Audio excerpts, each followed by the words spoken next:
live. It is streaming, syncing. Sure are. Yay.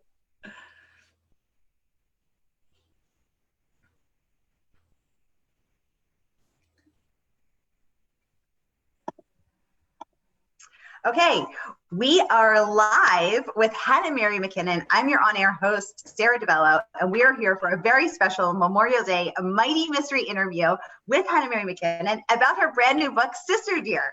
Hanah, tell us about your book. Hi, Sara. Thanks so much for having me today. This is brilliant. I'm so pleased. So Sister Dear, well, I'll show you the cover. This looks like a mystery, and it is. So it's a psychological suspense, we'll call it.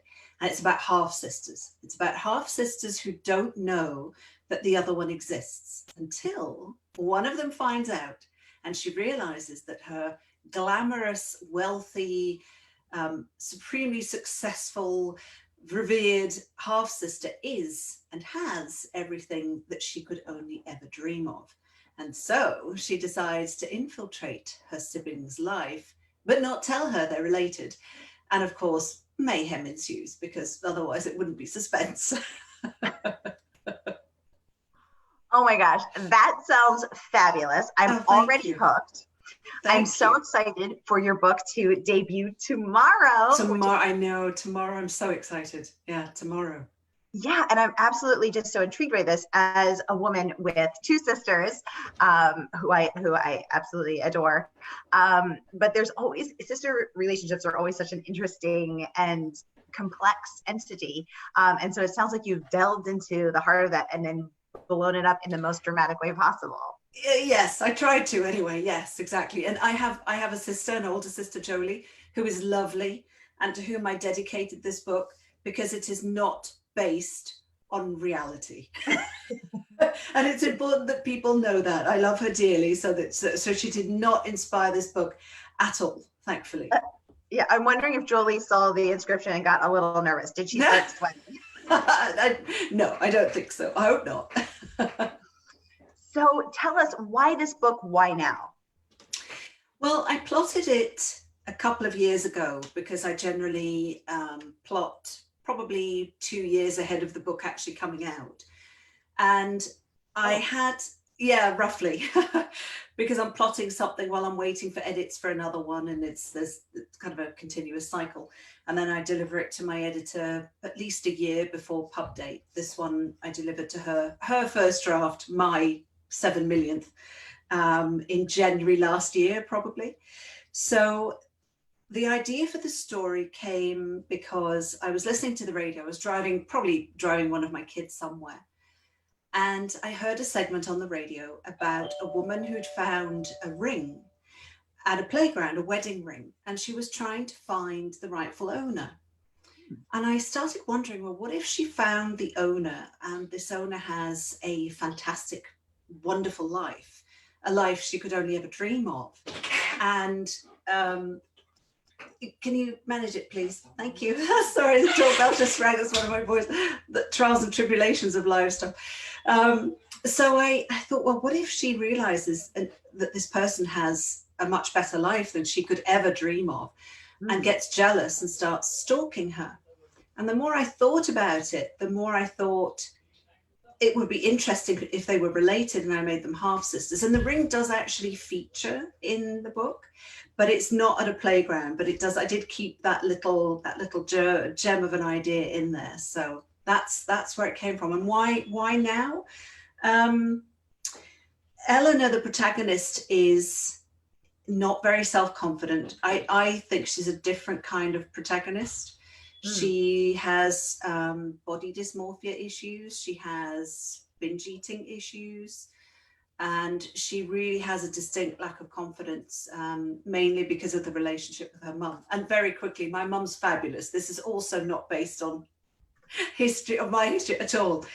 And I fell in love with her character because she's, and people have said, some early readers have said this, they want to grab her and give her a good shake and tell her to stop doing what she's doing, or that they have empathy for her, not that they agree with everything that she does. And I thought that was interesting, to write a character where you you don't agree with everything they're doing, but you can't help going along for the ride. Well, hopefully most people anyway. But.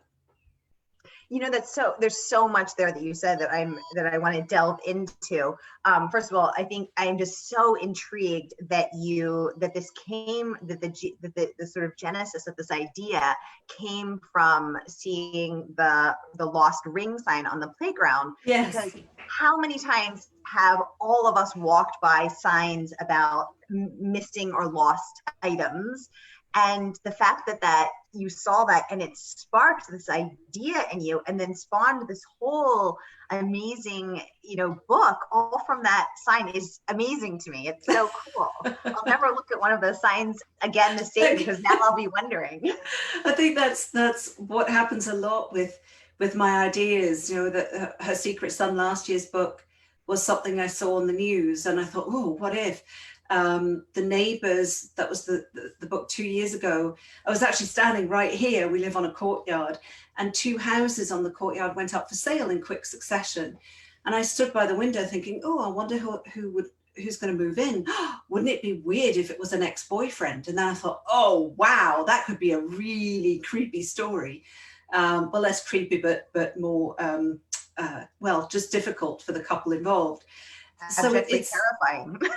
Potentially, yeah. So it's those kinds of ideas, the kind of a what if, and then I build the story around that. I mean, not immediately, obviously. It takes time and effort and wondering and seeing whether the idea actually has any legs. But with Sister Dear, it turned into having quite long ones. Yeah, absolutely. That's so interesting. And the other thing that I wanted to go back to that you said is that the feedback has been that that people want to grab her and shake her. And I think I just love that we're seeing more nuanced, complicated, layered portrayals of women right now. Yes, agreed. Because I think that just is so important and so necessary. And so I love that you did that. Was it hard for you to hold yourself back from just making her do the right thing all the time? No, hard. No. I know I tried very hard to make my characters feel real, and I interview them. I know that sounds weird, but I interview my characters. I have 3 pages of questions that the answers, most of them never make it into the book, but they become very real to me. And I know that when I finished Sister Dear, and it was the copy edits were done, and it was done. I remember my husband saying, I'm glad you finished with that. I'm glad you're done with that book now, because you've been carrying her around with you. And I had, because I felt bad for her. And I felt bad for what I put her through, which is so weird because she's not real, but she felt real to me. And it was really important that I had someone who was human, who was complex, who has these issues. And not all of them get resolved. It's not the picture perfect, oh, everything's happy, because, okay, it's not a rom-com either. But I wanted to have a story where the heroine wasn't an obvious heroine, I guess, and where she was really, really deeply flawed, where she didn't always make the right choices. And it was fun to write, I have to say, it really was. I really enjoyed writing this one. Oh, I'm so excited. And I just love hearing that, because I think if women only see, perfect women portrayed, it only makes the rest of us feel really bad. Yes. So it's, yes. we've been seeing deeply flawed male portrayals for generations now, and yes. I think it's high time that we see some of these multi-layered women. So that's amazing. I'm so excited to read this book. It comes out tomorrow. We're all so excited. So tell us about your writing practice, your writing process. Well, it's changed over the years. So I handed next year's book in already back in January, and the more I write, the more I plot. So I always plotted a little. So, we generally say you have the plotters and the pantsers, yes. Those who don't plot at all and fly by the seat of their pants.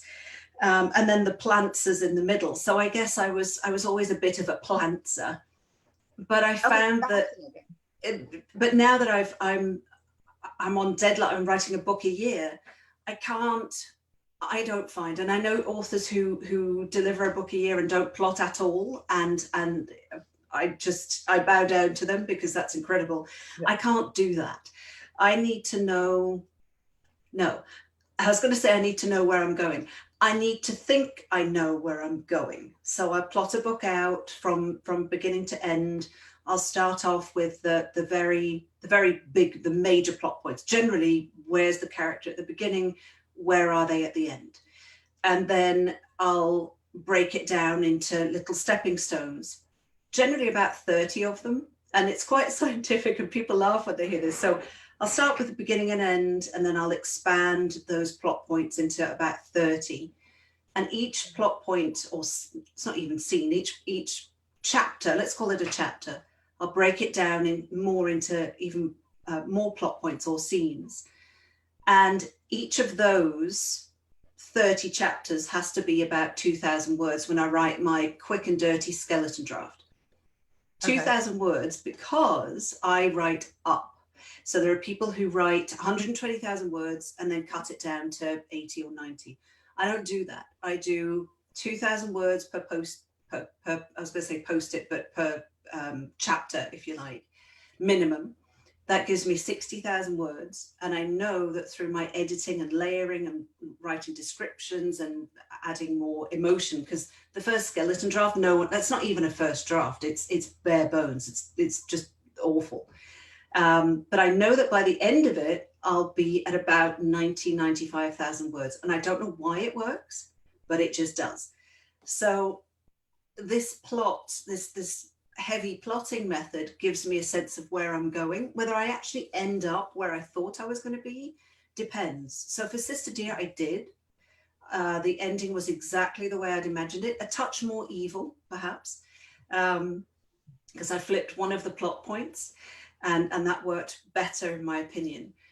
But with my other books, with The Neighbours, completely different ending. With Her Secret Son, different too, because I couldn't figure out who was going to die. So I spent a lot of time in the weeds, figuring out who I was going to kill off and who was going to do it. And I thought I had it plotted out and it wasn't working.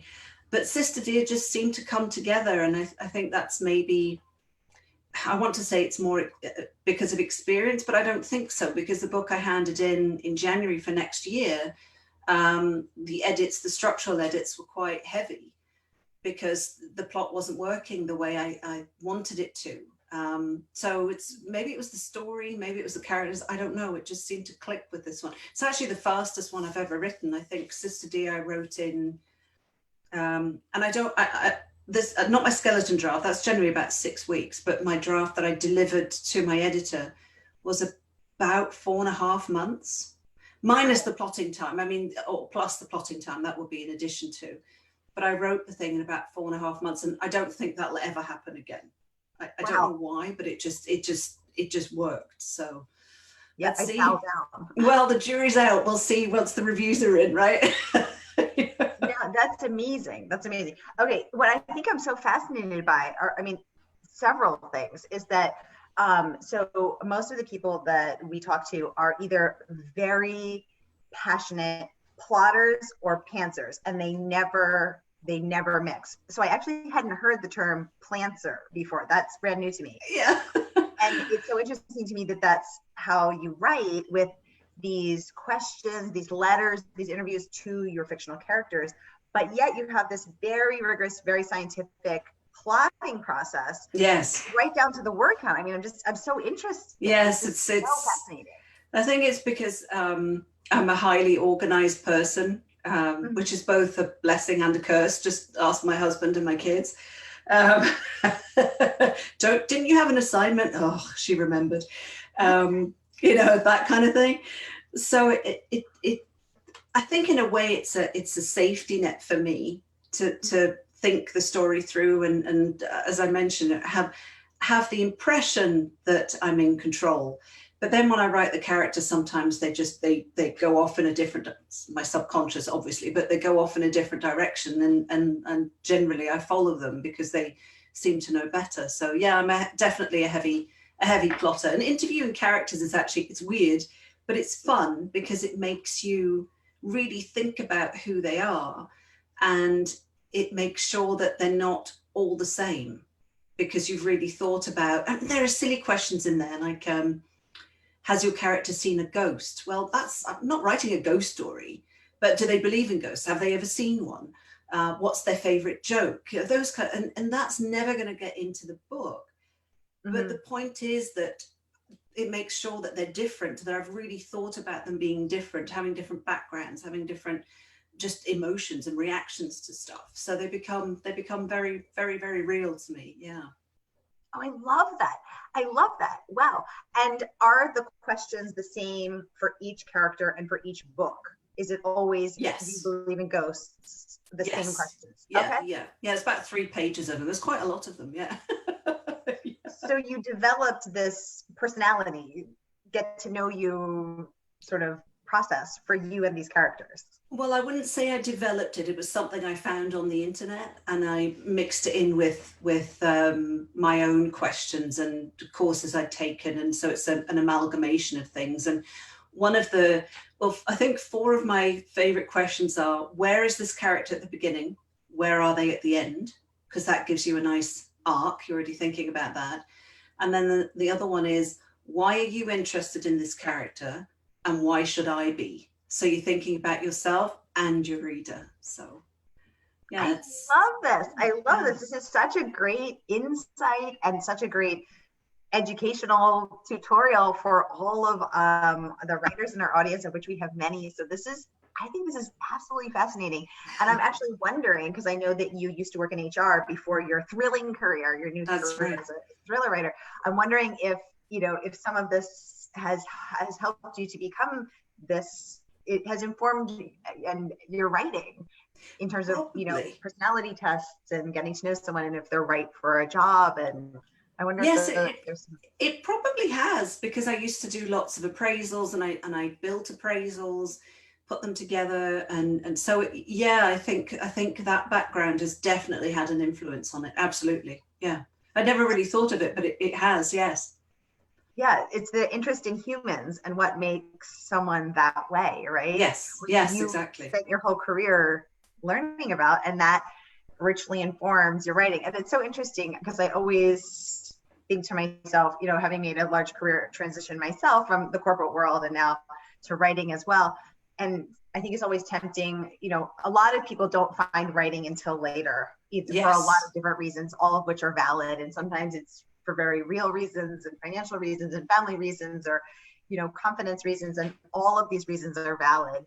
But I always try to tell myself and others that no time is wasted, that each thing has brought you something that will serve you in this next chapter, so to speak, of our lives. And here's proof that it did. And this makes you a better writer and a more informed writer because you're bringing those skills here.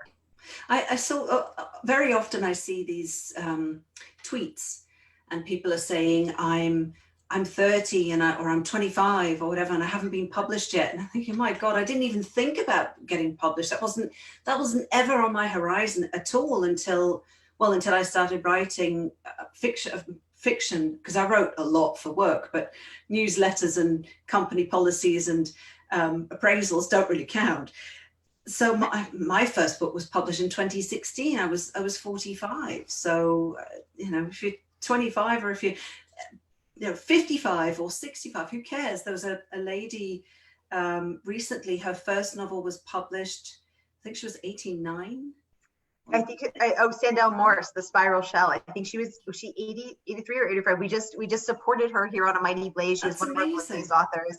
And here she is, yes, a vibrant, beautiful, energetic woman in her 80s coming out with her first book. It was so inspiring and so reassuring, I think, for all of us who are still trying to get, to that next chapter in our lives. Yes, absolutely. Yeah.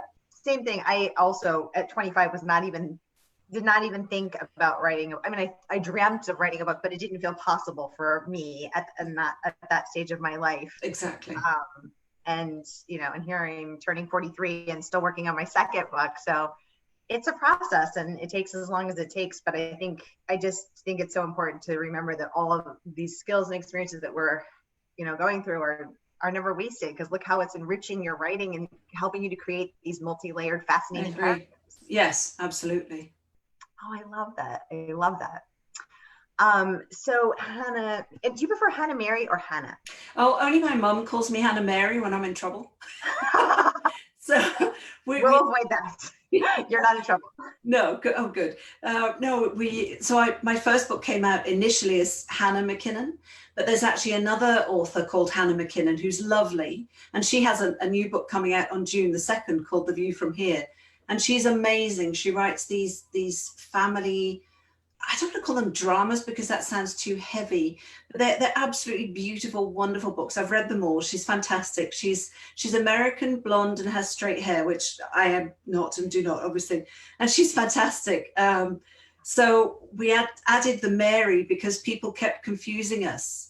They'd see our books and go, "Oh, you have another book out." No, that's not mine. So that's why that is actually my middle name. That is my full name, but I just go by Hanah. Okay, perfect. I have a sister named Hanah. Adore her. One of my best friends in the whole world. So Hanah, tell us, what is one book that has changed your life? Wow. Okay.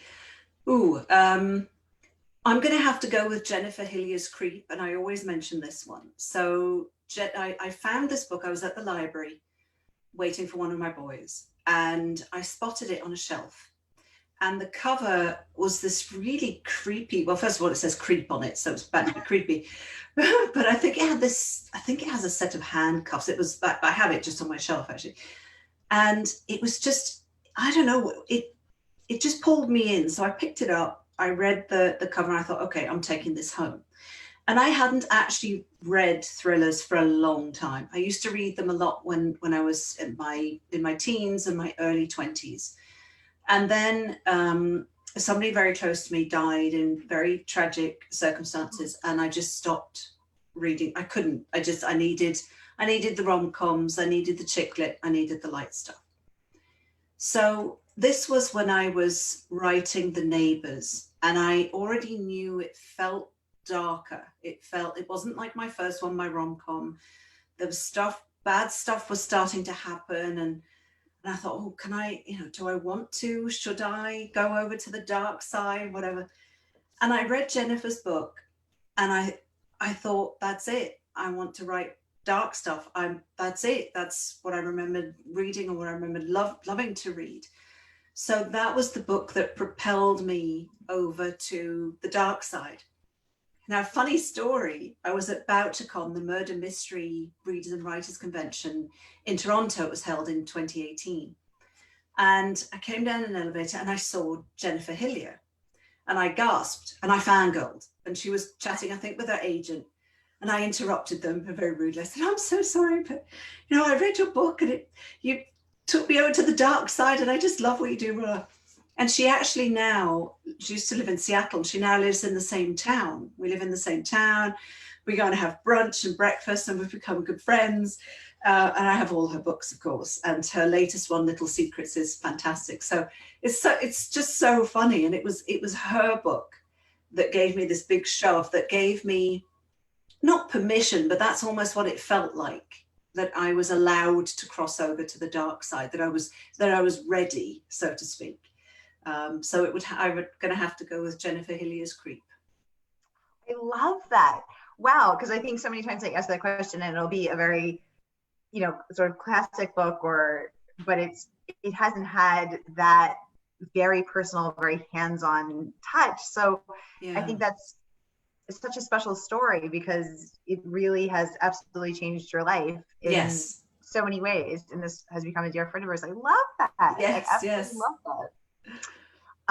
So she was, one of my other questions is a writer you're dying to meet, but she was a writer you were dying to meet and now has become a dear friend of yours. Is there another writer that you're dying to meet? Yes. So I have read and I have all of Lisa Jewell's books. Mm-hmm. And I have a long-standing love affair with her books. I picked up her first one, Ralph's Party, at an airport and just gobbled it up. And then that was it. Every year I'd get her latest one.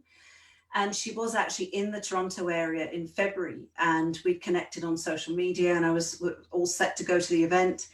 And I'd asked her, I said, look, will you sign my books? Well, your books, but my books. And she said, yes, of course. And I said, well, how many can I bring? She said, well, bring all of them. I said, but I have them all. She said, that's okay, bring them all. So I had them in a bag and I was ready to go. And there was a snowstorm, a really bad snowstorm. And it was at least an hour's drive, and there were travel warnings, there were travel advisories, don't travel unless really necessary.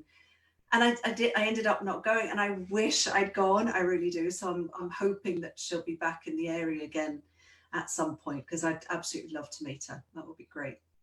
I have a feeling that's going to happen, and maybe she'll become your next new best friend.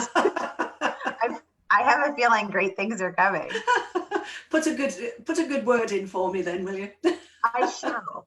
Yes, absolutely. Hanah, what's your favorite scene from your new book, Sister Dear? The end. The end, because it was so deliciously evil to write. And I remember actually cackling like this old witch, thinking, this is just, can I write this? Can I, yes, I can.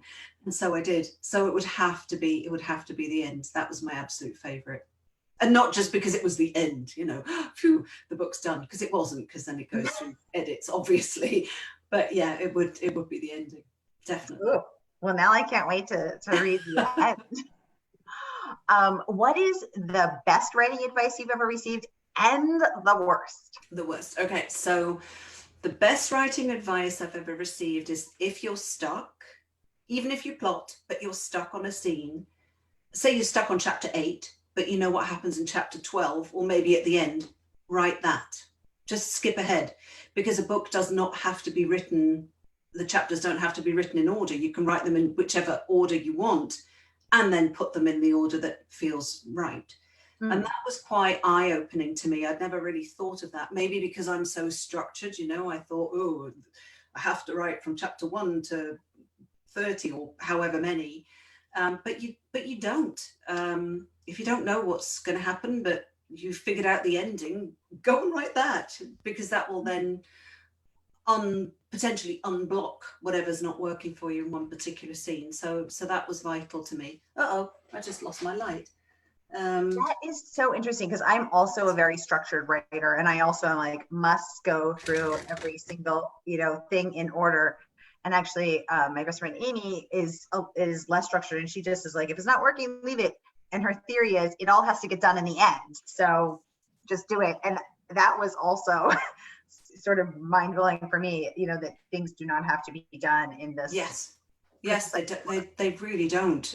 And it may even be easier for writers if they're not, And the worst writing advice I think I ever received, but I will put a caveat on that, is write what you know.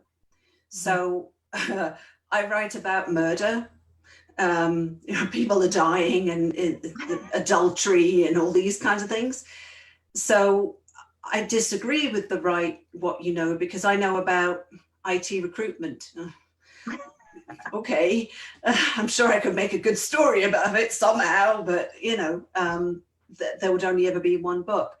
But the caveat I would put on that is, if you're writing, let's say, sensitive topic, whether it's something to do with race or experience or whatever, then make sure you do your research. Make sure you have sensitivity readers. Make sure that you do your homework. But in terms of me writing about murder, which I know nothing about, that's what I haven't imagined. Know nothing about. I have no experience of it. I've learned a lot with my dubious search history on my computer that has me on several watch lists, I'm sure. But the write what you know, well, no, use your imagination. That's what it's there for. Oh, I love that. Oh my gosh, this is so great. I love everything that we're talking about. It really resonates. I feel like I could talk to you forever, but I feel like we're running out of time. So let's do a few lightning round questions, and then we will wrap up. So let's get to know Hanah a little more. Hanah, do you prefer chocolate or vanilla? Oh, chocolate, definitely, hands down, every time. Same. Are you a cat or a dog person? Dog. Same. What is your weirdest writing ritual? Tell us your weird. I have to have a tidy desk. Okay. If I have a cluttered desk, cluttered mind, I need it. I need it to be clear. I'll clear my desk, and then I know it's weird. It's something about it. Yeah. So that would be my quirk. Well, considering what you write about, I actually had braced myself for something weirder. That's not that weird. Oh, good. And are you a morning, do you rise with the sun and rush to your desk and just, or are you sort of a late night up by the moonlight kind of writer? Depends on the phase I'm in of the book. So if I'm writing the skeleton draft, the quick and dirty, I'll get up in the morning. I try and work out first thing in the morning, because otherwise I know I won't bother. And then I'll write. But if I'm editing, then I'll work late into the night. There's something really satisfying about creating and editing and finishing and really making progress, putting meat on those book bones, if you like, when everyone else is asleep and the house is completely quiet. So it depends on the phase that I'm in with a particular book. I love that. Yeah, and you're right. It does sort of flow with the. Although I'm always a night person, but I can see how it would be. Yes. Okay, perfect. Is there anything that you want to share with us before that you wish I'd asked, or that you just have a parting thought you'd like to share with us? Well, I love joining book clubs. I love joining book clubs online. So if people choose one of my books as their book club, I'm always happy to Skype in or FaceTime or Zoom or whatever it might be. All you need to do is ask. So people will find me on hanahmarymckinnon.com with all the social links and so forth. Perfect. And we have posted our production on, my husband stepping as the production has posted all the links to your website, to bookshop.org, because here at A Mighty Blaze, we believe in supporting indies. So bookshop.org supports indie bookstores. You can get Hanah's book there first thing tomorrow. It's on sale. Yay! So what's better than saving money, supporting indies, reading Hanah's fabulous new psychological thriller, Sister Dear? It's all there. The links are right below. Links to her website, her Twitter, her Instagram, bookshop.org. Check out the book, and it goes live tomorrow. We can't wait. Hanah, thank you so much for joining us here at A Mighty Blaze, and we will be promoting your book all day tomorrow. Congratulations on your launch, and we look forward to keeping in touch. Thank you, Sara. Thank you very, very much. This has been so much fun. Thank you. Yeah, we've loved having you. Thank you, Hanah. Okay, perfect. Now I'm just going to